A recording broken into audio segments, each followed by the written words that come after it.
Good afternoon. It's 5:01. I'll call this meeting to order. This is a work session meeting of the Manitou Springs City Council for September the 10th, 2024. And I'll call the roll here. Councilor Walterholt.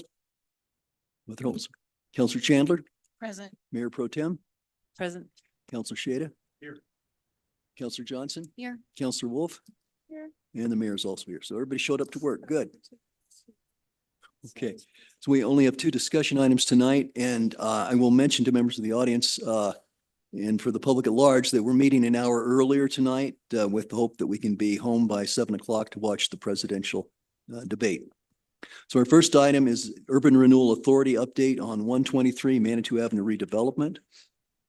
Denise, I believe we have Mr. Block online. Yeah, Jim Reese is here, and this was requested by council to have an update. I do need to mention that they have submitted an application, so it has become quasi judicial regarding that. So he will not discuss anything about that, but he'll just give a quick update of what's happening with the La Femme property and what's happened to date. So this should be just a very quick presentation as we move forward. So with that, I'll turn it over to Mr. Reese. Okay, Jim, you have the floor. Okay, good evening, Mayor and council members. Jim Reese, Urban Renewal Director for Manitou Springs. And kind of just give you an overview of where we are. I think council requested this information, maybe a month and a half ago, as a status report as to where the development of 123 Manitou Avenue sits right now. So I'm going to do a quick recap since this is the first we've actually done it. As you may recall, the Urban Renewal Authority and Paragon Realty joined into a development agreement on August the 19th of 2022. The terms of those agreements are set forth in the development agreement, but the term was for 2 years. And then it can be renewed for an additional 1 year, actually 3 1-year periods.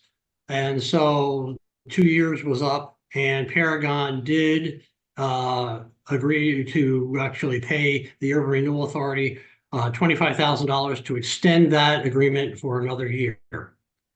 So the agreement is still current. Going back a little bit further, the property was purchased in August of 2022. Demolition occurred and abatement. There was asbestos in the building. That occurred by December of 2022 as well. Since that time, they've been working on various development scenarios. There was initially a rather dense project, 3 to 4 stories high.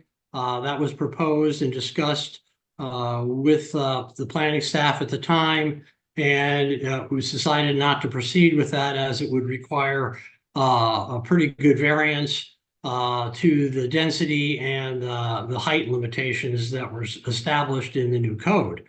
So they didn't pursue that. The next thing they pursued was actually a grocery store. Maybe you heard about that. I think I mentioned it a couple of times. Specialty grocery store.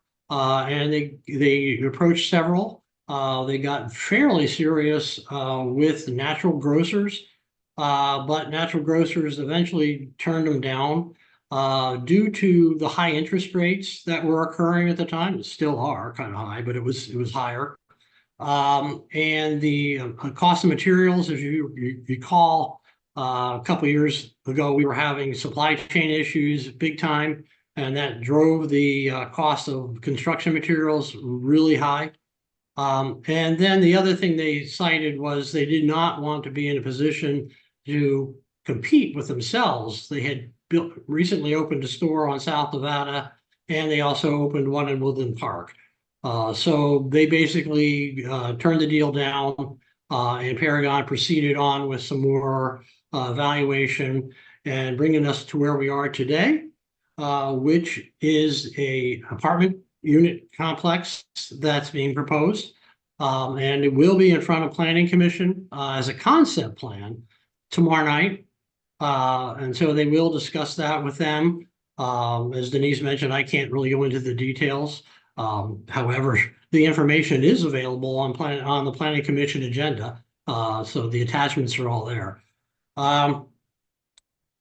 So anyhow, the plan is to try to develop kind of below market, what they're calling attainable rents in these units, and make it more affordable for the average person in Manitou so they don't have to move across town to Colorado Springs. So that's kind of the game plan for that. And they intend to take it, like I said, tomorrow night. And then they did present it to the Urban Renewal Board on the 3rd. And they will be going to the Housing Advisory Board on the 18th of September. And eventually a public hearing, I believe, is scheduled for maybe October 9th. Fred probably has more details on this than I do. And they would like to have it revised and complete the revisions of the concept plan in November, hopefully proceeding with development plan submittals in early part of next year. So that's kind of my quick and dirty status report, and I'll happily answer any questions I can. Council, I'd remind you that since they have submitted an application, it is a judicial matter, so we would need to be cautious in the questions we ask. But with that said, if you have comments or questions. Okay. All right. And Julie, I appreciate that since you do have legal background. Okay, I guess we'll consider that sufficient. We've got our status. And Jim, we appreciate that. Just Thank you. one quick question. Yeah.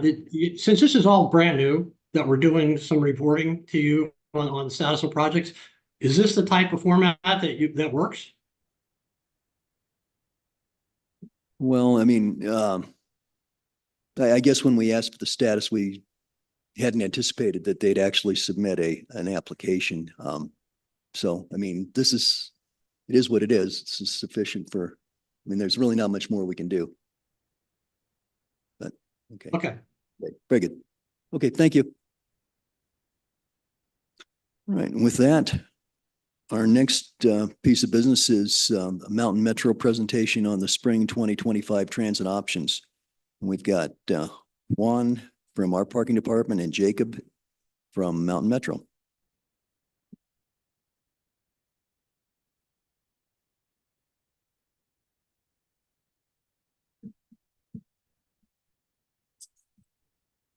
Curtis, tonight, Juan and Jacob are going to present presentation on the possible routes that council asked about a few months ago.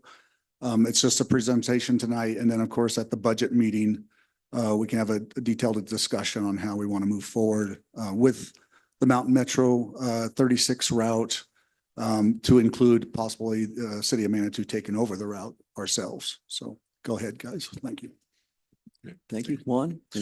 Juan Alvarez, Mobility and Parking Director.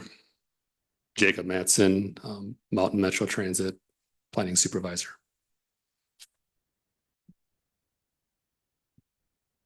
Thank you. Trying to work this guy and it's not advancing.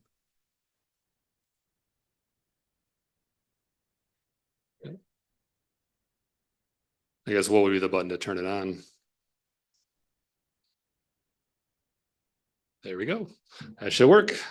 It's blinking blue. All right. So once again, thank you for allowing us to be here to present on some of the options and what we're looking at for the Route 33 for Manitou Springs. Got a quick slide here explaining kind of what the general topics are. I'm going to touch really briefly on our calendar and timeline going into the spring of 2025. Fortunately, there's a little bit more time between here in the spring as opposed to the spring service change in the fall, but there are certain timelines and certain considerations we will need to make sure that Manitou Springs is aware of. And then following that, I'm going to move on to and kind of go over the site review that MMT along with Manitou Springs staff went on to check for what council had requested during the April work session meeting that we were at. And then provide some additional considerations for the routing, just so you're kind of aware of what it is that we kind of look at to make sure that it's the best possible route for people that are using the service. So you might recognize this first. Excuse me, next- Jacob, just go a minute. I think we have a question. I'm We need- sorry, I always get a bit confused, obviously, by these presentations. So tonight we're discussing Route 33. The proposals are for Route 33, correct? If I said 33, I apologize. I meant 36. 36. Yes. Okay, thank you. Yes. That's Sorry if I helpful. said 33. So yeah, this slide right here is the service change calendar. This is exactly what I had showed back in the previous presentation. There's no change to this, but want to kind of give you an update to show for as we go into the spring of 2025, what our timeline looks like. Final decision, final determining factor in terms of what we do with the Route 36, we would need to know, and I'll have a little thing at the end of the slide for the exact date, but it's mid-December is when we would need to know what the final decision is for the route so we can get it into our system. So this is also a slide here. This current service slide is kind of a reminder of what we're currently doing. Westbound service starts at Becker's Lane and El Paso up there by Fields Park, wraps around Becker's, comes down Manitou Ave all the way up to the Serpentine Roundabout, and then back for its eastbound trip, heads down to Garden of the Gods, takes a left there, and then a right back onto El Paso and onto Fields Park where is the end. With the spring service change, we did change the layover for the bus. Now it lays over near Serpentine at the Schmischny lot. So it does lay over there. And then it only has, I believe, a 1-minute layover at the Becker's and El Paso stop. So we did change where it laid over with the current service change. So this right here, during the April 9th presentation, I know we went through a couple of different iterations, but as we were leaving, I believe the two that we were looked at were kind of these two primary alternatives that was requested by City Council here.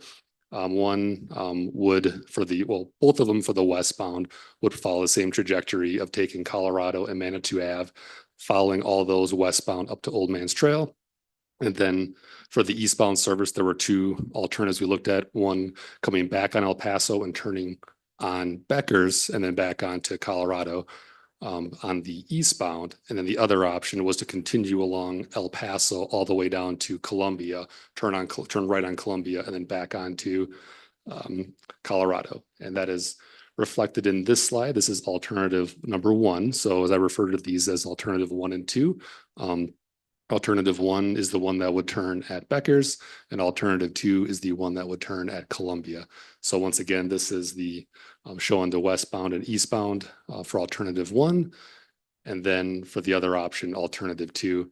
Also worth noting, and I'll bounce back to alternative 1, the little purple metro signs, if you will, those bus stops, that's the beginning and end point for the east and westbound services. And then those blue and red are just meant to show where current bus stops exist. So you kind of get an idea of where the current bus system has bus stops at. And so if you look at alternative 1, you can kind of see what we have there. And with alternative 2, you can kind of see where the current bus stops exist as of today. So I mentioned earlier that we, MMT and Manitou Springs city staff did go out on a site visit to check several different locations of where bus stops may be able to get located and see whether or not they made sense for the service. We did that back in May, I believe, and it consisted of the 5 people you see there on the slide, which was myself, Juan, Roy, Peter, he's with our staff, as well as Andrew, the city engineer for Manitou Springs. I don't know if I should apologize for this or not, Roy, but I didn't save any pictures of any of us from the photos and put them in here. But so what you see here are some of the photos that we took along the way. This first stop is at El Paso Boulevard and Via Maria Teresia. That is kind of right there, just to the east of the ball diamond there. This was one of the first. It's the first noticeable intersection coming off of El Paso and Becker's. So we took a look at this to see what options existed. It's a little bit off screen on that right side photo, but up there is a declining hill that we kind of looked at, as a potential concern. On the left side photo, you can kind of see this is once again heading eastbound. We're looking at that eastbound there. You can kind of see the dirt path with the stone barrier there. So that was one of the areas that we looked at.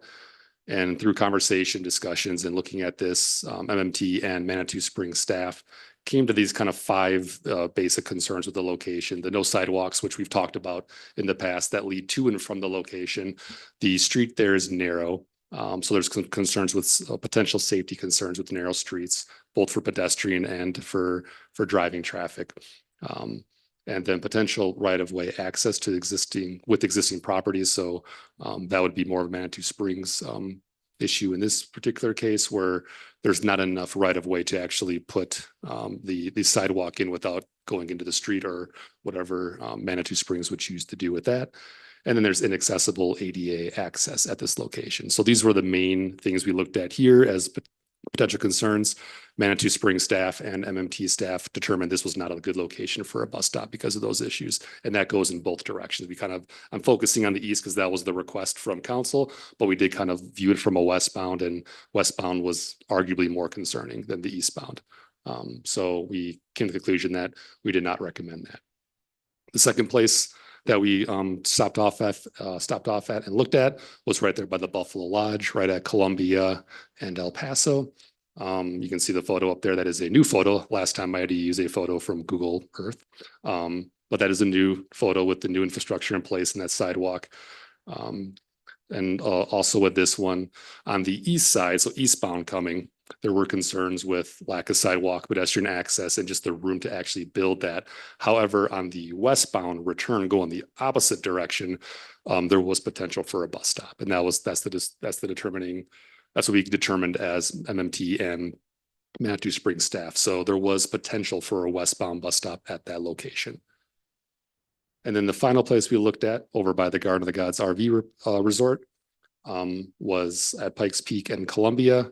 I believe discussed this at a previous council meeting, looking at the concerns here, similar to some of the previous concerns, in that there was that lack of right of way with existing, and maybe even a little more context. So if you're looking at the the right side photo, it's kind of hard to see from the angle here, but on the left side of that right side photo, you have the sidewalk there. And it's not just having ADA access off the sidewalk, it's also the ability to drop our ramps down from the buses, ramps or lifts, depending on, in this case, we've been using lifts because there are cutaway vehicles, and having enough room for ADA access for people in wheelchairs to board and deboard. So we need generally 8 feet is kind of our bus stop standard for what that drop looks like. And we simply do not have that on that other side of the street for that without going into existing property to acquire that. And even on top of that, as you see, there were limited sidewalks. There was nothing on the west side of the street for sidewalk access, and lots of trees along the way that are problematic as well, that torn out to put new sidewalk in and that sort of thing. So as a group, once again, MMT and Manitou Springs staff determined that was also not a good location for a bus stop in either direction. So kind of in summary, as we were looking at this information, kind of pulling it all together, looking at it from the eastbound direction, looking along El Paso, nothing going eastbound was on El Paso was going to be feasible for what we were looking at doing for services. Going back westbound, there was that stop at the Buffalo Lodge that would be a possibility if the bus was heading in that direction. We didn't find any potential locations going south on Columbia or north on Columbia that really worked for the system. And this is a little wordy here, but I do want to bring some consideration. I think I've talked about this in the past before, but I want to kind of draw light to it. Some of the things we need to look at as we look at planning routes. Both these alternatives had it turning off at Old Man's Trail, cutting off essentially what was the west side of Manitou Springs, west of Old Man's Trail. So any kind of transportation looking to go east to the Safeway or elsewhere, or I should say to the east of Highway 24, east of Old Man's Trail, would need to take in the Route 33 inbound to get to the 36 or Route 3 if that was the choice of the rider. And as we discussed before, one of the things that, as I understand, City of Manitou wants from Route 36 is to have something that's a better offering for its citizens. So if you're having them having to go on the 33 and what is, face it, a very crowded bus most of the time, if not almost all the time, to transfer over to the 36 would go against what you guys are looking for. So keep in mind that turning off at Old Man's Trail, anybody west would need to take that transfer route to get back. It's also important to note that as much as we can avoid it, to avoid eastbound and westbound directions on different streets. It's not always avoidable. Sometimes it's what it is to get a bus turned around. It's what you have to do. But when you go east and west on different streets, to the person using the bus service, the stop that they use for boarding and the stop that they use when they're coming back to go home is going to be in different streets. And that can be confusing and kind of hard to follow for a lot of people. So your trips would change as a passenger. So we want to align those, and it doesn't always work out in perfect world, but you'd want to align those as much as you can.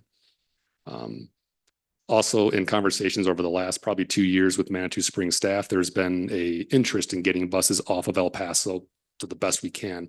Presently, we're unable to do that because making the turn right out here at the intersection here at El Paso and Manitou Ave is not a safe intersection for us to make a left turn without that. The intersection is uncontrolled. So turning buses left there is not an option, which is why our Route 3, for example, has to take off to the rather than come back around and head down Manitou. It has to work its way back around El Paso in order to safely make its way back onto Manitou Ave at a later point down the route. So hopefully that wasn't too confusing.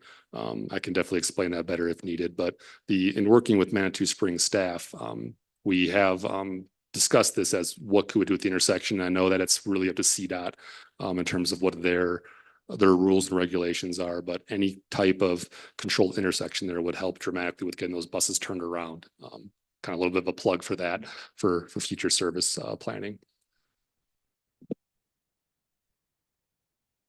So I mentioned this earlier, so mid-December. So December 13th is the kind of the drop dead date for what we're going to do with the Route 3036. For what we need to do with that, the city would need to know, City of Colorado Springs, we would need to know what the final plan is that, so we can start to get into our service change, get the information out to the public, and get it through our regular service change process. That would put us in good position for any kind of changes in the spring.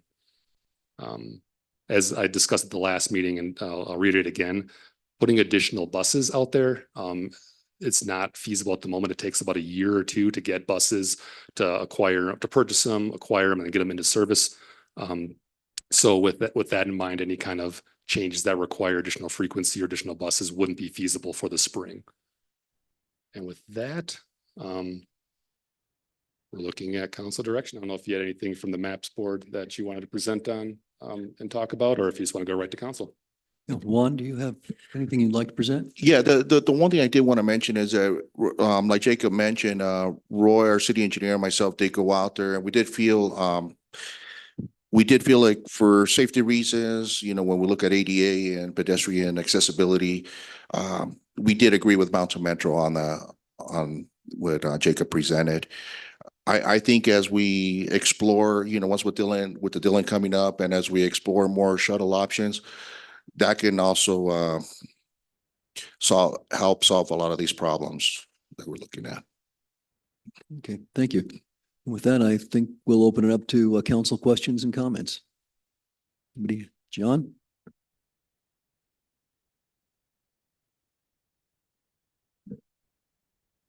Well, I'm sort of kind of intrigued that the Manitou Avenue for El Paso Boulevard and Old Man's Trail is unsafe for the bus. I think if it's unsafe for the bus, it's unsafe for everybody in our town. And I'm not commenting on, I'm agreeing with you, totally agreeing with you. And I think this council needs to pursue ASAP with CDOT that those intersections be four-way stops or three-way stops as necessary. And that we get those things. And if they were a three-way stop or a four-way stop, would that meet your criteria for a safe intersection? I believe it would, yes. Okay, thank you.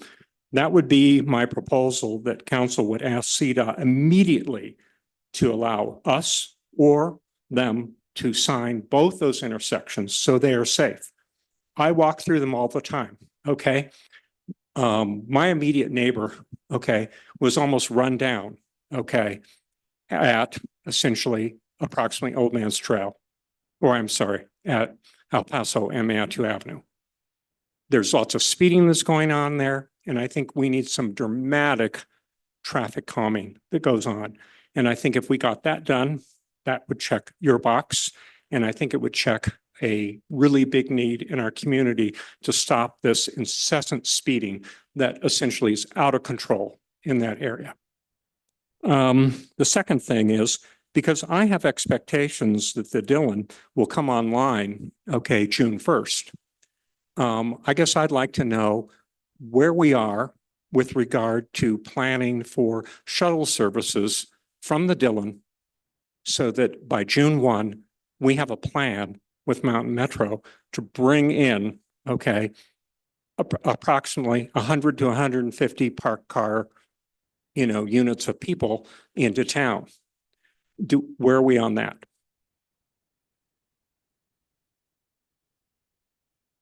We're currently on the planning stages with that, and as soon as I can get an update as soon as I can and brief everyone on where we're at.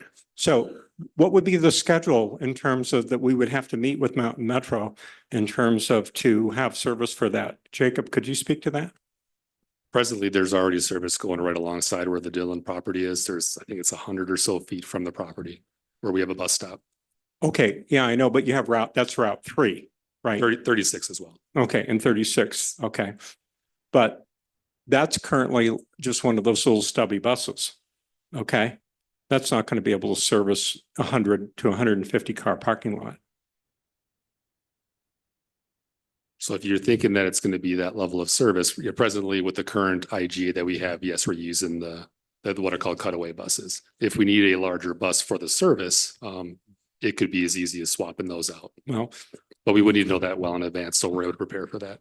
I don't mean to speak for council. This may be my own personal opinion, but I was hoping that essentially by June 1st, we would be well underway to basically migrating and encouraging the COG to basically utilize the Dillon for satellite parking, and that we would also be doing that with the incline so that we could kind of dedicate Hiawatha to essentially the downtown kind of shopper thing, which right now I think is kind of getting short-sheeted with essentially these two enterprises that are at the top of Ruxton.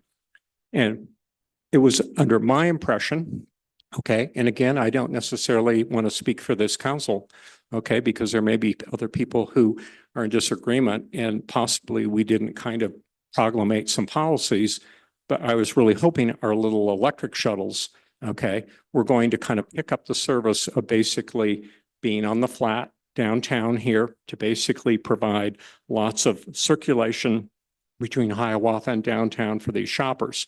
And of course, now we've run into snags and problems with that kind of thing. So I guess it gets back to my expectations with the Dillon in terms of what would be our timeframes with Mountain Metro and your buses that you tell me that take you years and years to order and things like that.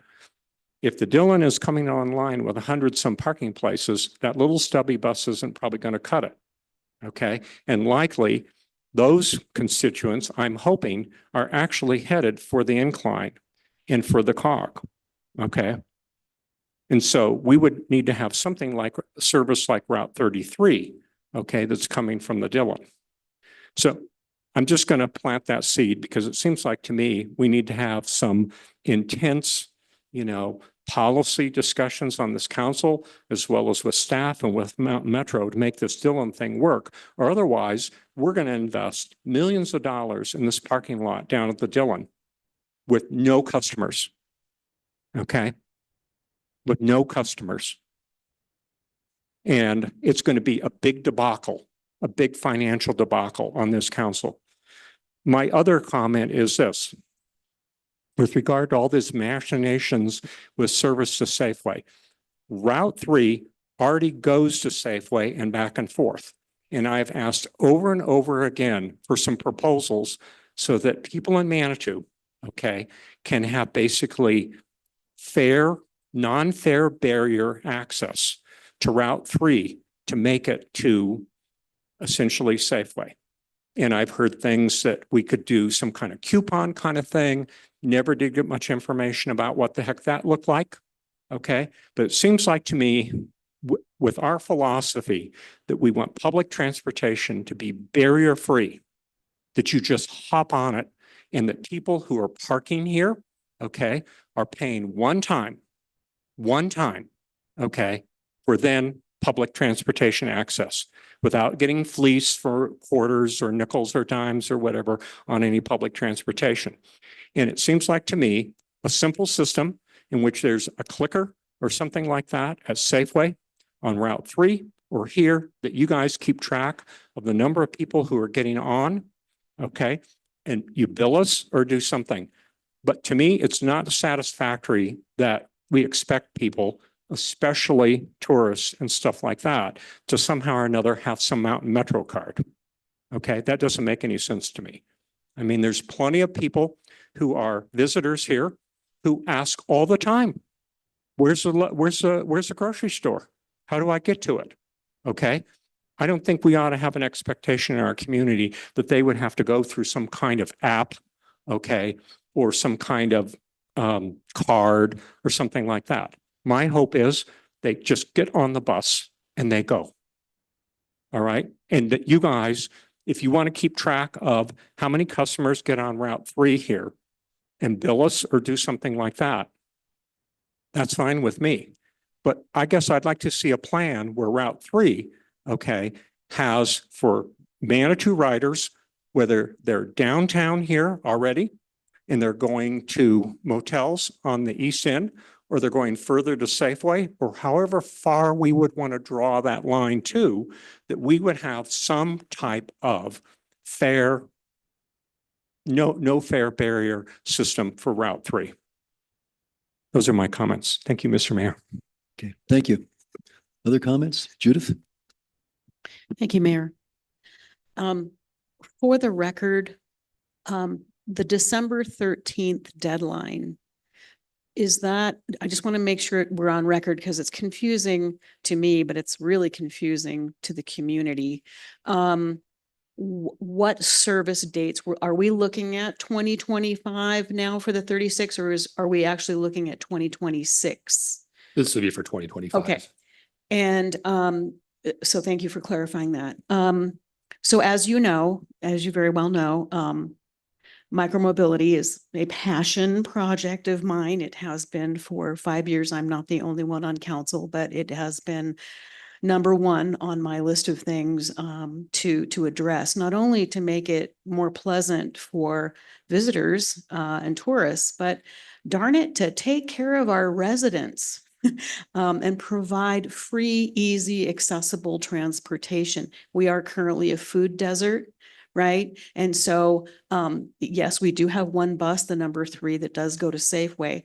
But my vision, and I think it's going to take some time. I know it's going to take some time because we now have the Dillon and the car wash property, and I'm incredibly excited with the potential to develop that site and make it a real one of our hopefully gateway parking hubs.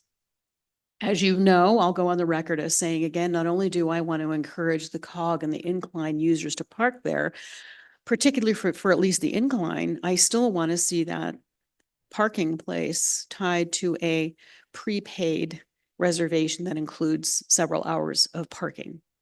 That said, I do very much appreciate the relationship we have with Mountain Metro. As we all know, the 33 shuttles that largely are here just for the tourists, right? And the number 3 bus are your 3 most, the top 3 most utilized buses in your fleet. Is that safe to say?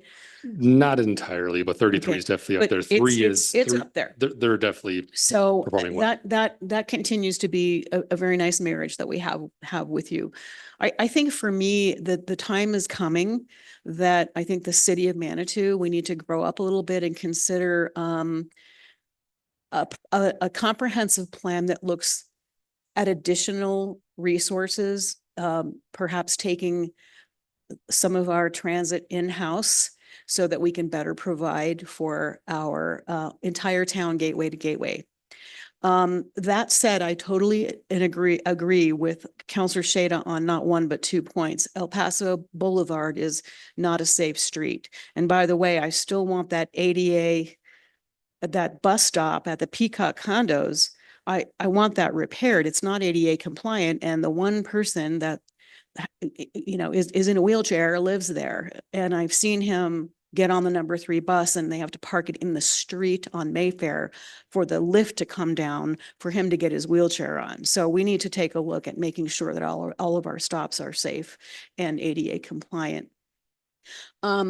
I have one question for you, and this is just a feasibility question. It's not a whether the council desires it or if we're even going to consider it, but I just have a feasibility question with regards to the one area on El Paso Boulevard, the westbound by the Buffalo Lodge that you did say was a safe and feasible stop. Time notwithstanding, it would be feasible to run a shuttle from, say, the Dillon lot into town, back down Manitou Avenue, taking a left-hand turn on Columbia, stopping at that westbound stop, and then turning left on Becker's to get back to the Dillon. That is possible. That is feasible. Could you repeat that? I just want to get a map Okay. in front of me. It'll help me So out. let's just, and I'm just trying to get an idea of if this is feasible, not whether it's desirable yet, but if we had a bus that started at the Dillon, let's say, and it went to the roundabout, let's say. Right. Which It roundabout? went westbound from the Dillon to the roundabout at Ruxton, turned right around, went eastbound on Manitou to Columbia, took a left on Columbia at that light, then a left back onto El Paso, right where the Buffalo Lodge is, and there's a bus stop right there on that west side. Then the shuttle continues to Becker's Lane. I'm wanting to hear you say, is that feasible? Not do we desire it, but it's part of my calculus for the overall discussion for the future. The short answer is yes, feasible. I would caution against it. Feasible. Okay, and tell me why you'd caution against that. This gets back to that east and west, having the bus going in different directions to different locations. This is a little less concerning in some ways, but if you're traveling east to go back westbound, that's where the concern comes in. Well, it's interesting. Or you vice versa. Say that because, when you're going west and east just on Manitou Avenue, Mountain Metro already has several established stops there for the number 3 shuttle. So the only addition would be to extend that to Columbia and take a left. There would not be any stops there, but then you'd take a left back and there's a perfect place for a stop. And then you get back on Becker's Lane and go where the 36 shuttle currently goes anyway, from down Becker's Lane from El Paso going east. So I hear you say it's feasible. Yes. Okay. Lastly, I would just like to say, in my perfect world, and I don't know if this is possible, but just to begin discussions, we're having an all-day budget retreat on October 12th.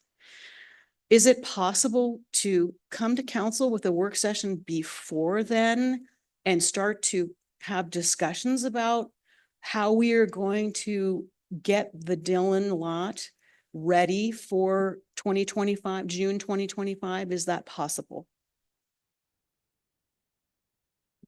Because I agree with Councilor Shado. I don't want to put all this money into this great lot and then we've got people parking there and we don't have shuttles to take them into town. What Denise, do did you want to want from the respond? working? I'm sorry, what did you want from the Well, working group? Juan Alvarez just said that they're working on a comprehensive plan for the lot. We're going to be talking about budgeting for Mountain Metro. I mean, I think that that's going to be a huge part of the budget discussion is what the proposed plan is. Is it possible to have at least a cursory beginning discussion of what that might look like prior to the retreat, the budget retreat, so we can be thinking about, budgeting for that? So you're wanting a plan from Mountain Metro of what that would look like to No, serve the I Dillon? would just like for Juan Alvarez and Roy Cheney or whoever is working on this parking plan Okay. to come to a work session with council before October 12th.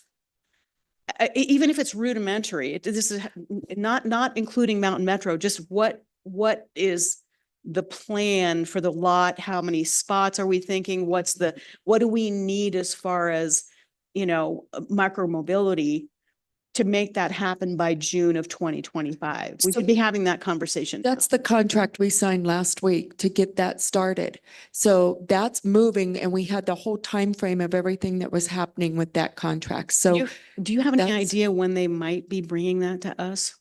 it won't be by October. Okay. I can tell you that. Now, part of the budget and one of the things that we're going to talk about during the budget is the enterprise. And we're going to probably put at least an hour to an hour and a half to discuss it, to talk about the options for Hiawatha. We don't have that option till October 14th but we'll be, because you have to make a decision by October 14th of how to move with Hiawatha.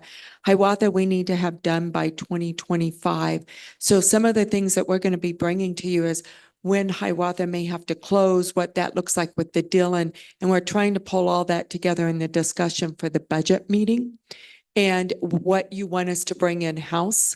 So we'll be bringing some options to you at that time for the budget meeting. Do you want this brought in-house? Do you not? What do you want to stay? So we're going to bring as many of those options to you at the budget meeting so we can get some real clear direction of how to move forward to get things done. Thank you. And lastly, I'll close with this. When you look at communities that have robust, free mass transit, they are the healthiest communities with the highest use of bus services. And so I would like to have a discussion on providing bus passes for Manitou residents, especially those who are in need, for example, to get to a grocery store. So that's on my head to have a discussion when we talk about how we provide free bus service to our residents. Thank you. Thank you. Other questions or comments? Natalie, I think you were quicker to the draw on that, and then Julie. I'll be quick. I just want to say I'm really excited to have our budget discussion regarding this. This is obviously something we're all excited about. And I just wanted to throw this out. This is not necessarily connected to this discussion per se, but I had requests from some business owners who said they had staff that were regularly using the Route 3, and they requested that we consider putting in an express bus several times a day at key points so that people can get to downtown Colorado Springs, OCC, Manitou in half the time of the regular Route 3. And just that idea that that's something that might be worth considering as we move forward. To again, just make it just as easy to take a bus to work as a vehicle. Let me encourage you to, when you speak with the business owners about that, have them reach out to us. We do keep all that stuff. I have a whole consortium of all the Great. things that we've gotten for service requests, and every service change, we review that kind of stuff. Perfect. It'd be very helpful if we got that to our customer service. That does work its way directly to myself. Okay. So I appreciate that. Thank you. Awesome. Thank you. Thank you. Julie? Thank you. I just need clarification. So assuming as a hypothetical, but assuming we determine that those little buses aren't going to cut it at all to transport people in and out of this new big parking lot, especially when the lot we already have is going to be shut down for renovation. It'll, really be full. What is our deadline to ensure that we can have the large buses available to transport all those people? This will come down to the IGA that we have, which we'll need to be working on here very, very soon. Really, the deadline for the IGA is January 1st. That's what for the 33. With the 36, it's technically January 1st as well. However, the 36 doesn't start until a little later in the year. We are looking at those IGAs right now and looking to do them separately. So if we need to make some changes on those, we could do that. But the cost that we put into into the IGA is specifically related to the bus itself. So we would need to know that pretty much as soon as possible if we're going to put a cutaway or a full-size bus on the route. Okay. So I don't get it. I'm sorry. January 1st is the deadline, but as soon as possible. What, So- I don't understand. The IGA that we have with MMT and Manitou Springs will go expire on the 31st of December. Oh, the actual Yeah, contract. yeah. Yeah, but I mean, in terms, so is it possible that if we get back to you on November 1st and we say, yeah, absolutely, those little buses will not cut it. I mean, I don't know who thinks that could happen, but unless the town suddenly goes bankrupt and the incline closes and the cog closes, we're going to need big buses. So is it possible that we'll get back to you, let's say on November 1st, and you'll say, oh, we don't have that many big buses. Sorry, you'll have to wait a couple years, or are we guaranteed that if we ask for the large buses, we'll get them? So when we were looking at this, we did make some changes to address the cutaways being used on the route. Our peak pullout is what we'll have to take a look at to see if we have the buses available. I would like to take a look at that and verify that we would actually have that bus ready to go on the at the start of the spring service change.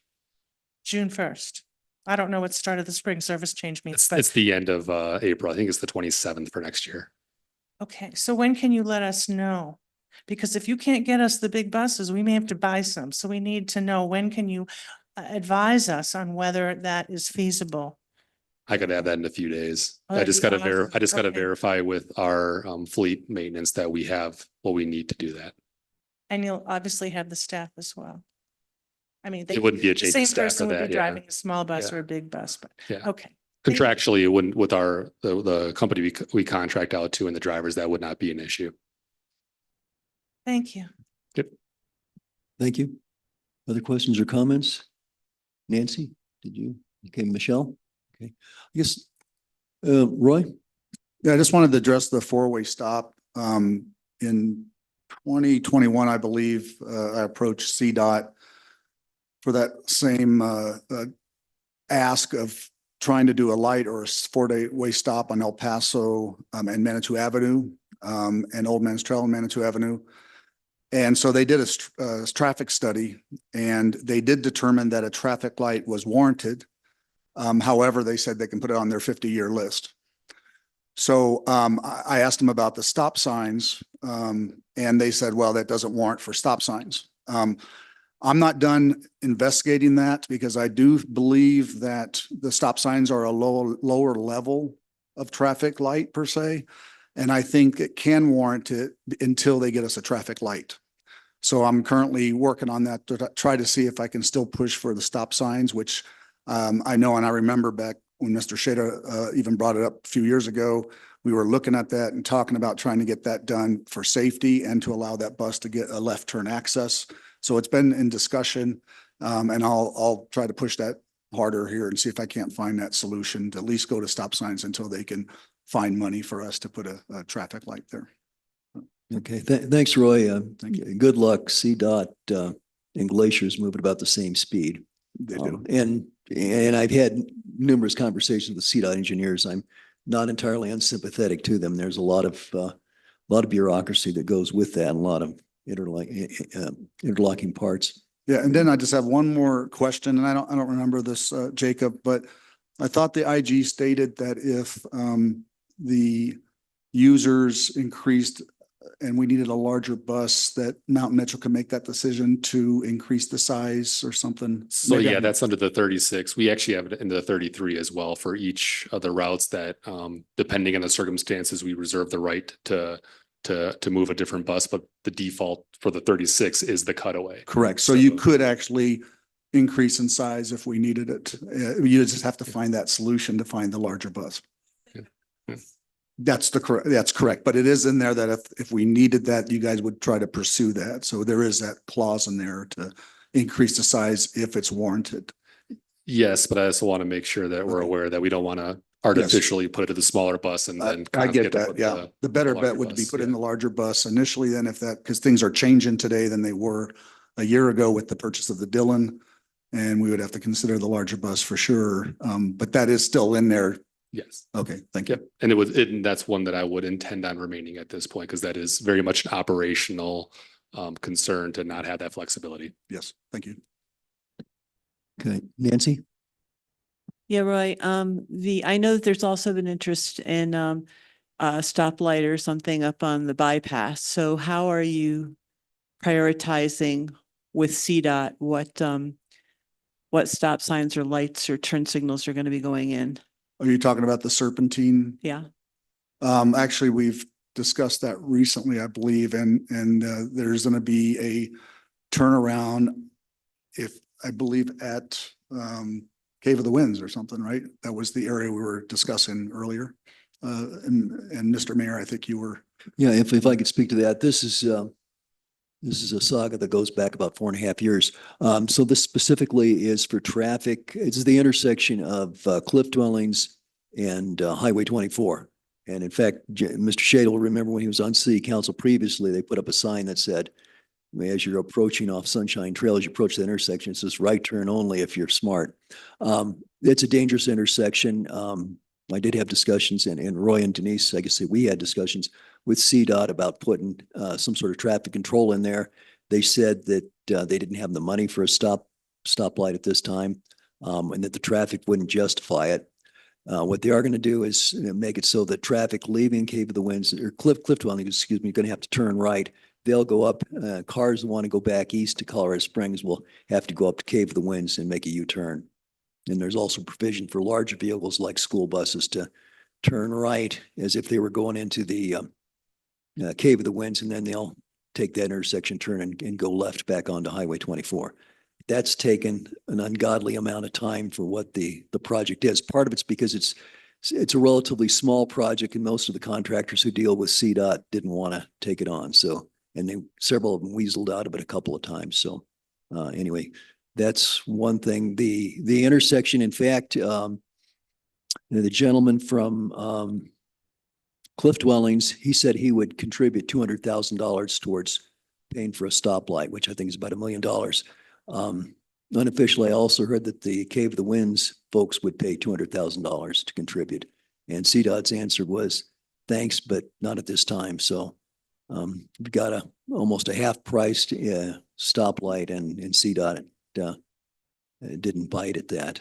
Maybe they will in a year or two, and we could continue to work on them, but it's kind of a slow process. So just kind of to give you an idea of how things move, that's the background. It took us 4 years to get there.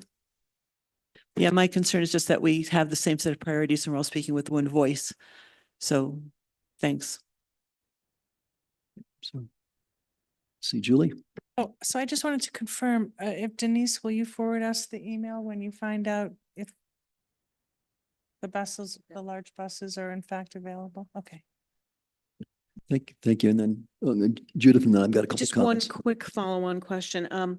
When you do get back to us in a few days, this is one of those things where we're going to need a definite answer.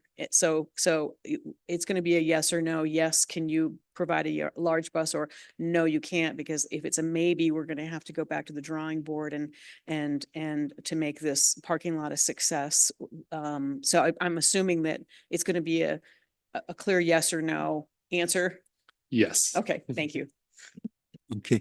And as we see clear yeses and nos, I guess I want to add a little more convolution to the whole process. Let's imagine that the Dillon lot is what we hope it will be, let's say in a year or two or whenever, but we've got, not only is it a nice parking lot, but we have a high percentage of the people who are there are going either to the COG or to the incline, and that's freeing up parking, for downtown Manitou for people who want to be in the downtown area. If they were to, for instance, now use the 33, even if we had a big bus, given the route that we've got, they're not going to be able to get to the incline. They're still going to have to transfer from the 36 to the 33. So I would think we would have to rethink that route if we have that measure of success. So I think there's a whole bunch of interlocking pieces to this. When will we have the Dillon ready? Even though if we have the asphalt ready and it's a nice parking lot, will we have changed people's behavior to use that parking lot as efficiently as we want? So I think as much as we might talk about having June 1st, 2025 being the magic date, I think we would be more realistic to say if we had the parking kind of underway and we had sort of a transit solution, maybe not a perfect solution, we kind of work with things gradually, or somewhat more gradually, and test the water before we make huge commitments. I guess that would be my approach. And I don't mean to be overly cautious, but I think if we, well, I mean, we were hopeful with the little electric trams that we were going to solve a problem, and it looked perfectly. I mean, it looked like it was a good solution, and it gave us a lot of, we thought, flexibility. Thing is, it just didn't work. So, I think one of the tremendous assets we have in going forward with transit is we've got a good working relationship with Mountain Metro. They have the hardware, the equipment, the drivers. That's in my mind, that's a huge operation right there. And for the ability to get a bus over here and a driver, a working bus and a driver on a regular schedule is a big deal. I think we would do well to continue partnering with Mountain Metro. And again, so I'm afraid I've added a couple more questions here, but and that doesn't make it easier. We are going to be talking about this at budget time, which is really only a month from now. Hopefully we'll have some cost data, what it costs to deliver a rider on the 36. And again, that could change. I mean, we could see a huge change, I think, once we get the Dillon lot open. We can actually, get people to park there. And we need to partner with Colorado Springs and with the Cog Railway to get them to channel as many people into those parking lots as possible. So that adds a little more to the fire. But again, tonight is basically a learning opportunity. So any other questions or comments? Julie? Will we have the reservation system options with cost information available in time for the budget meeting, the reservation system? That's really important. So we That's have the essential. honk, so are we talking about the reservations for parking, right? And then, Yes. so we have our honk program still. No. Sorry. Can I Okay. interrupt you just to save You some bet. time? I'm not talking about honk. Okay, Julie. I yeah, want go to ahead. know. I'm sorry, go ahead and explain what you want. I wanted to know what you were talking to last time about how there are reservation systems where there's a link from the COG reservation to the parking reservation, and there's also that same link from the incline reservation to the other reservation for the parking. And you said the honk won't work for that. I have to get a different system for that. I want to know if we're going to have information about the different system for that, because that's essential in time for the budget meeting. So next week, we're meeting with the incline to discuss those issues up there, including if we can use their system or how we would use their system for the parking reservations for the incline. And then the COG, we have not approached them yet on that same situation. Yeah, I'm not talking about approaching anybody. I thought you taught us that we have to buy a system, not honk, something a lot more fancy. A system where you can make a reservation in advance, not like a few hours in advance, but like 2 weeks in advance. So whenever you get your COG ticket a month in advance, you schedule and you have your parking spot in the lot. And you said, oh yeah. Well, currently honk does that. The issue we're facing is how do we intertwine our software with the incline software and working with the other city or the other entity. So it's really not that. We would have to take over the reservations and tie it into their reservations. That's really the challenge. So that's going to be a discussion with Colorado Springs, with the incline, if they take over that parking with their software, or do we take it over? And that's a big discussion with them. If we take it over, will the honk system work? I believe right now the honk system can do all reservations. So it can work. I don't know if it will tie in though to their reservation system. That's the part we're going to do some So discussions. whether they're wanting us to do it or they want to do it is a whole separate issue. Actually, I'm just trying it's to not. figure out if this is doable. I thought you told us last time it doesn't really work with honk. And now I'm hearing, oh, maybe it does work with honk, but I want to talk to them first. Let's pretend you already talked to them and they said, yeah, groovy, do it. You go for it. You be in charge of it. Will honk work, or do we have to buy something different? The honk system will do reservations. And it'll do reservations tied to other reservations such as the COG and the incline? That's what I don't know.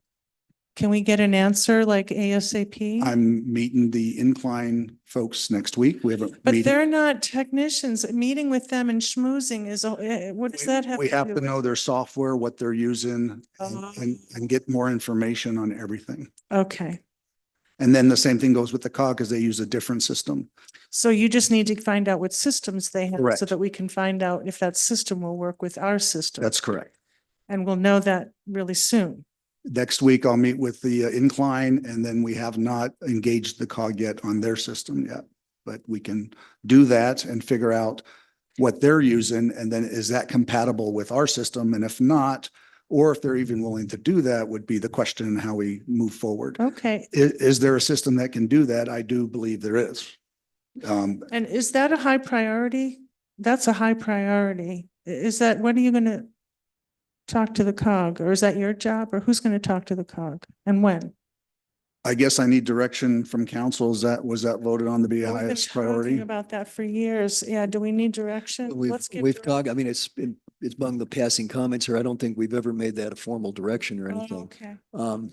It's one of many ideas and I think, several times when the city went through and did a kind of went through all the various ideas on the COG with fine tooth comb, we came up with the same list of things to do. It's just that we'd have these ideas and then a couple of years would go by and things just kind of go fallow when it was time to Yeah, start. but now that we discussing. have the No. parking lot, we don't want a Like, couple. no, I know, I understand. It's important to have resolve. And if you've seen probably emails from Roy and he says something about, there's a quote, is it from Da Vinci? He says, you can't dream about things. You have to do things if you want them to happen. And I think there's great beauty in that. Good advice to us. So no, I get your point, Julie. Yeah, that should be something we should be working on trying to figure it out. Absolutely, because we can make some good money if we can have this Well, be if- successful. If we And can, if yeah. we can't, it's going to be a flop, and I don't want that to happen on my watch. And here we are, we've been talking about this for a long time, and now I find out, oh, it's not necessarily council's direction. I would like this to be on the agenda ASAP then, for us to have a motion, make a decision. We got to move on this. So can we have this on the agenda really soon, Mayor? So apparently there's no decision yet. Oh, okay, let me back into my old work life, okay? And I had a US Air Force colonel tell me one time that the hardest thing to do in the US military was to land a US Navy plane at a US Air Force base. They spoke different languages on their software. And it was in different frequencies on the radio. I mean, it seemed like, okay, we're all Americans. We should be able to put, I mean, the planes were built in the same factory, but they had different software put on different systems. So the Navy didn't talk to the Air Force and it was bedeviling. And you had crews of pretty smart people trying to figure out the code and it took a long time. So anytime we talk about trying to integrate software packages, I get scared. I mean, that's what I did for 19 years was integrate software. And it's, Oh, good. Then you can be in charge of this project. yeah, I'd shoot myself first, Julie. I mean, maybe it could go pretty simply, but I would be cautious. I mean, and I really don't want to saddle staff with saying you're going to work America. It might be simple, but more often than not, there's more work. But no, I think you make a good point. I think we should be trying to solve this problem. It may take us longer than we think. Well, does that mean then that we should maybe be hiring an expert who knows how to do that? If you don't want to do it, we don't have anyone on staff who knows how to, that kind of sophistication to merge softwares. Well, maybe we make some phone calls. There may be some people, I imagine there's people who've already tried to do this before. So it might not be, I may be taking a more dismal approach than is justified. So if we want to, take a couple of deep breaths and maybe make some phone calls, maybe we can provide a little more direction in a week or two. Would that seem reasonable?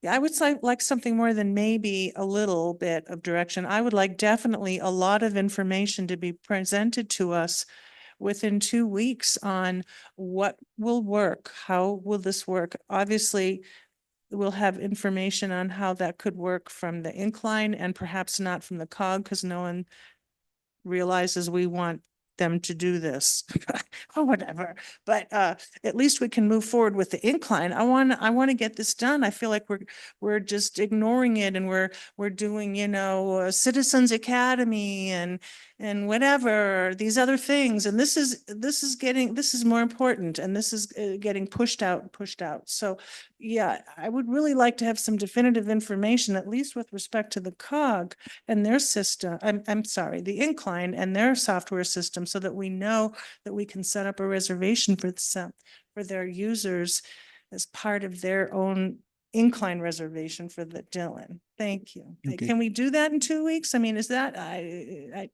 is that just an update on what is going on? And do we need to hire someone specific to pursue this? Or does Roy have time in his life to handle this, or what? I just want to know where we're at in a week or two. Please. Okay, we've got several people want to speak to this. I think, let's see, I think Nancy, Denise, and then Michelle. Sorry, that's the way I saw you. So, Yeah, thank you. I just wanted to say that I am, would be very happy to get an update from Roy on whatever transpires with your meetings with the incline and the COG. And I'm just, and I'm also very familiar with how difficult it is to integrate differing software systems that could potentially take years. And I would also like to say that we have to set priorities.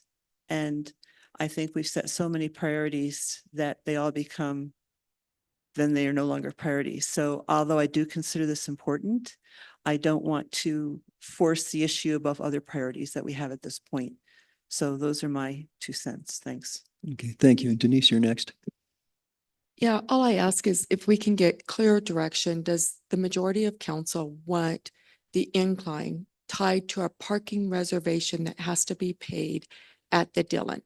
Is that the direction that I have from 4 council members? Because that then, as you know, we have to go if they're a resident, not a resident, how to manage that, which we will have to work through.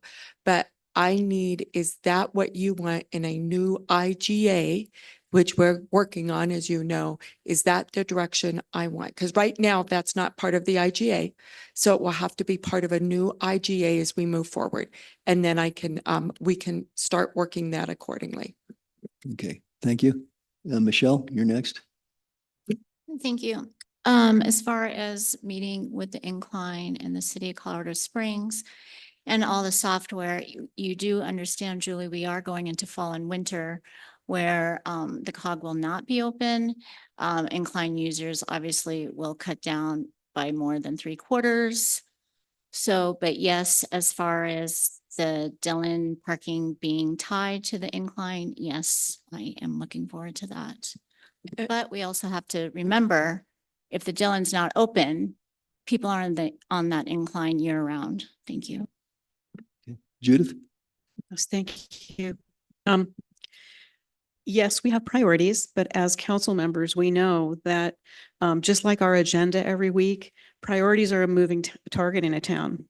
What was once a priority, 5 months ago, it isn't a priority now. And we have to be flexible enough to say, well, when we acquire new property and we can actually meet the needs of the citizens screaming at us in several community surveys, please take care of the parking and traffic and congestion problem, then we have to be willing to be flexible to shift our priorities. I'm kind of surprised we're even having this conversation, because we've been having this conversation about, tying the incline at least to a parking reservation. So I'm grateful we're having this conversation again now, because we have invested a tremendous amount of time, money, woman power, manpower, you name it, to make this happen. And I believe that it is going to be a crowning success, but we have to have these little things in place and know that we're dotting our I's and crossing our T's on all of it. So I applaud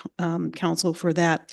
I do want to say one thing about the 36 shuttle before we close down for the night. I just want to go on record as saying, for the 2025 cycle, at a minimum, I would like to continue the 36 shuttle on its current seasonal route with the minibus, of course, stopping at the Dillon parking lot. So that is those are my thoughts for 2025 on the 36 shuttle, that we don't make any changes. I want to continue that route until we have further discussions on the future of it. And get the Dillon up and running, and then perhaps revisit it as needed. Thank you. Okay, thank you. Julie? I could be mistaken, but this is like deja vu. I thought we had a meeting recently and Denise announced, I hope it wasn't an executive session, that she was going to be meeting with Colorado Springs to discuss the incline situation because they hadn't been aware of the old MOU and they're all new people and they didn't know anything about that we even had an MOU, and she was going to meet with them and find out what they wanted. And I thought that council at that time gave very specific direction that yes, we're even willing to take over the reservation system for the incline if need be and look at that. We just want to make sure that the incliners are tied to the parking at Dillon. I thought that was really clear. And then Denise said, yes, I have the marching orders, but I won't bring that up yet. I just want to find out what they want first. So do we have to haven't we already made this decision? And if we haven't, then when are we going to make it? No, okay, so yes, there was, not only did Denise say that she was going to meet with Colorado Springs, Denise and Roy and I met with Colorado Springs. We came back and we reported that we had met with Colorado Springs, and we told you at a high level what had happened. Now, part of what had happened was Colorado Springs and Manitou had stopped having monthly meetings on the incline. That was part of it. They also had some budget problems, and they unilaterally decided to not honor their part of the agreement owing to financial things. So what that meeting did was said, look, we're both going to come back to the table and we're going to work this out and we're going to make this happen. And there's a number of things that need to be addressed. So that's kind of where we're at. Now, with that, Julie, I think one of the ideas that was discussed here at the table, and there were many ideas, was can we make this more efficient? Can we tie the reservations, the incline reservation to parking? And in fact, Denise and I had that discussion several years ago with John Southers and with Gary Pearson. So that was the incline, and they were at that time sort of favorable. And the context of that, though, it was postulated on the city, acquiring or having some sort of partnership with the URA and using the LaFawn property. And then LaFawn or the URA didn't want to do that, and they made this other deal. So But this is almost the same thing. It's it's very, very much the same thing. So I think, yes, we would like to do that. We haven't gotten to it yet, but there's a lot of moving parts and a lot of things we'd like to get done. I guess one of my thoughts would be, and I'll get to you, Denise, if you can just hold for a second. If we could find out if the Colorado Springs reservation system, if they've already tried to link some sort of parking program with their software. Maybe they've already, I can easily imagine that they tried to solve this problem with different things. I mean, they do the South Slope, Pikes Peak. I think they've got a couple other things that Colorado Springs uses. They may have already banged their head against the wall, so we can learn from their mistakes if they made mistakes, and if they've had success. And I wouldn't be surprised if they've had. We should just basically, I think, follow their lead, and I mean, they might have a solution, and maybe Roy can determine that with just a couple of phone calls. So, but I don't know. A week or two, we can get an update on all this so we can make sure that it doesn't fall through the cracks. I think we can say that this is a priority and we want to stick with it. Yeah. Sorry, Denise, I didn't mean to put you off. Can we please just go around council and can I get a clear direction? You want the incline tied to a parking reservation system at the Dillon? Yes or no? Can we go around the table and get that, Okay. please? Okay. So the question is, do we want the incline reservation system tied to a parking reservation system? Yes or no? And I'll start with Michelle. Yes. Judith? Most definitely. Nancy? I'm fine with it as a goal, but not with a date and time attached to it at this point. Because I don't think it's going to be that easy. I'm not optimistic it's going to be that easy. Thank you. Yes, I would kind of echo Mayor Pro Tem's position. I'd love to see it. I'm a little concerned that it may not be easily done, but let's pursue it. John? Yes. Natalie? I think that's where we're headed, but I was looking forward to discussing it at the budget meeting. And so I would say that chances are that's where we're going. but I would like to discuss it as part of a larger plan when we do everything all at once. But I'm comfortable saying that's ultimately where we'll land. And I feel like I don't need an update before the budget meeting. Okay, thank you. And Julie? Yes. Okay. Well, Denise, I guess the direction is pursue that and So yeah, we're going to focus on the incline right now and not the cog. We really need to focus on one. I don't think we can do both. So we're going to focus on the incline just so we have clear direction.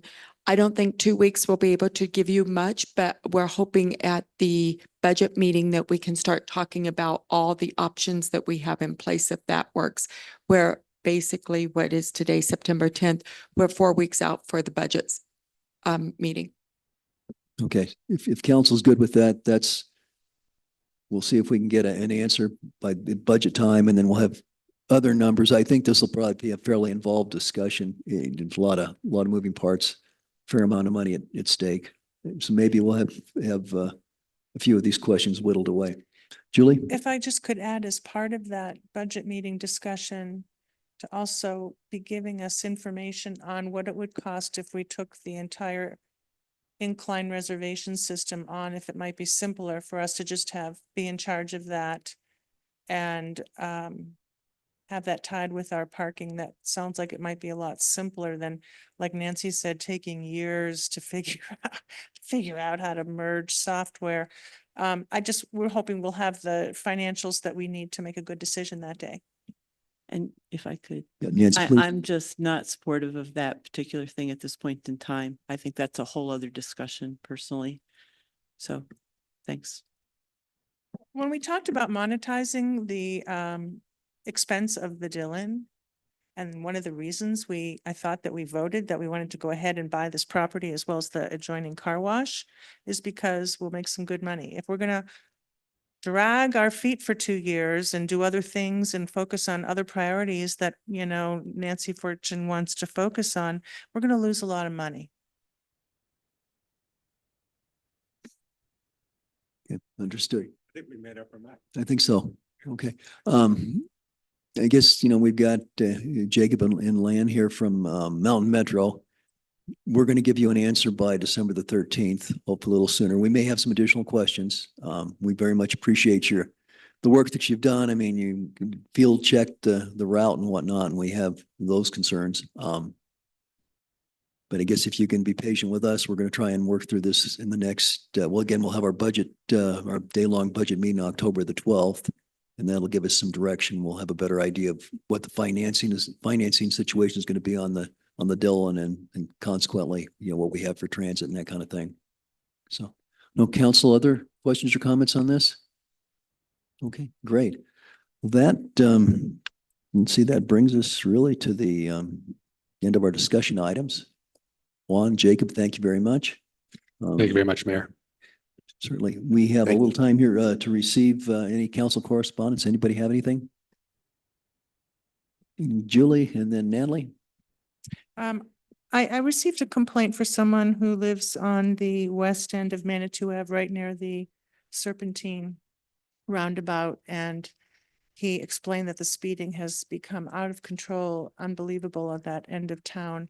I informed him that we're soon going to be getting some traffic control devices, and he was very appreciative.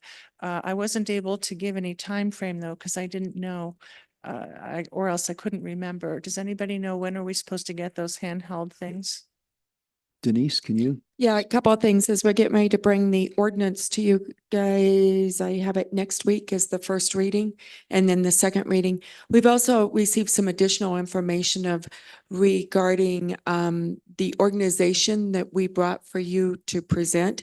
So we're doing some additional research. We just learned that some of the cities that are working with them, it's not working out quite as planned.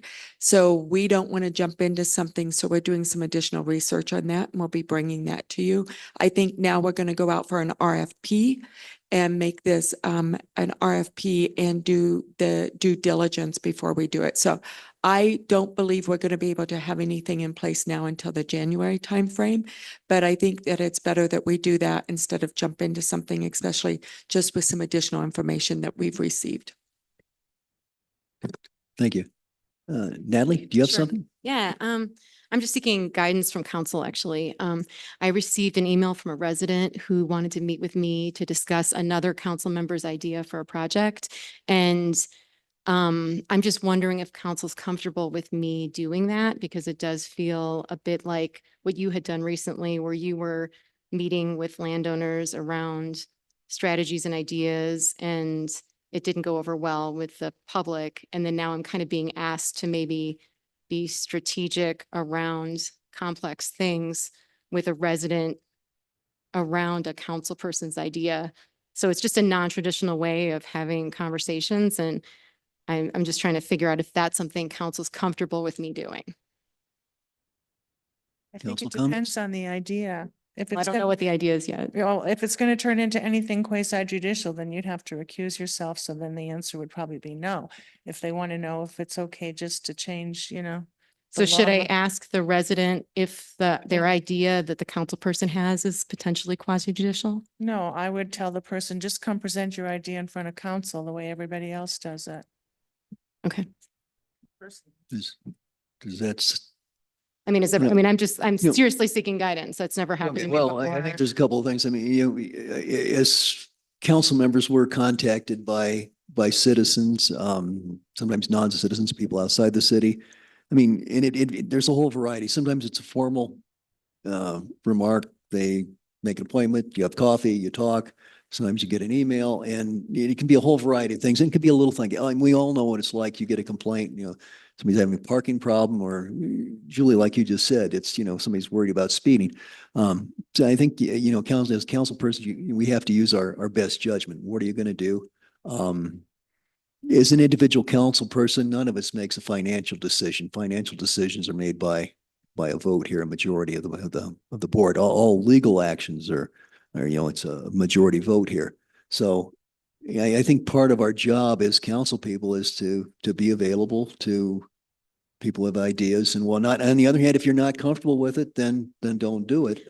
If you need to refer it to somebody else, or if you could always tell that person to come to council and present the idea. I think the nuance is that they wanted to present a council person's idea to me. Not that, like, if that person had just emailed me and said, hey, do you want to meet for coffee? I have an idea. I would have said yes. But they said, do you want to meet for coffee? I want to share a council person's idea with you. That's where it got a little tricky. Does that make Okay. sense, the difference? Nancy'd like to weigh in on this. Yeah, my tendency would probably be, for transparency's sake, is to do what Julie said and have them come to council for 3 minutes and present whatever their issues are to council.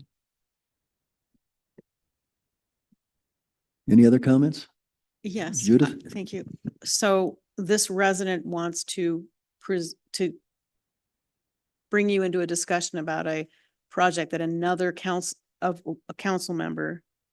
I would just refer that resident to that council member and I would stay out of it. I mean, and then if that's the council member's idea and the council member can bring it, or the resident can bring it if it's a resident idea. But I think it gets a little sticky when you've got a resident wanting to talk to you about an idea that another council member is wanting to bring. I think that that's up to that council member to bring it or not. I think that's always an option. The council member could say they'd like to have a discussion with the rest of council. Thank you. That was very helpful, because I was that feeling a help? little, Okay. it was an unusual request. So Okay. Yeah. Okay, good. Thank you. Judith? I just wanted to, one comment. I just have to tell you that I'm very pleased that the speed cameras is going out for an RFP. And if that delays the project for a while, I give you a gold star for doing that. I feel better and will be sleeping better at night knowing that it's going out for an RFP. Great. So I had one piece of information, and this is kind of a minor thing, but it deals with air quality. And I think that's something, we've heard a couple of citizens recently complain about various things, air quality being one of them. First off, there is a vacancy on the PPACG Air Quality Board, so we could use a volunteer from Manitou. It used to be, it was Yurick Kirsch, who is well qualified for the job, but he's he's not doing anymore. So if you know somebody who has a quality or an interest in the environment area and background, let me know, and we could certainly nominate that person. It's a volunteer position. It's similar to our boards and commissions. And then as a step beyond that, PPACG has prepared and I won't bore you with this because it's about a 7-page detailed technical letter, talks about air quality. And the Western United States is held to the same standard. I mean, the whole United States has the same air quality standards. Conditions in the West seem to be a lot different. People in Colorado have done things to at least stabilize or mitigate some of our ozone pollution, and yet our numbers are getting worse. And a lot of that's from out of the state, regional or international things even. I mean, we get smog from China. We have fires from Canada, forest fires. So that's a problem.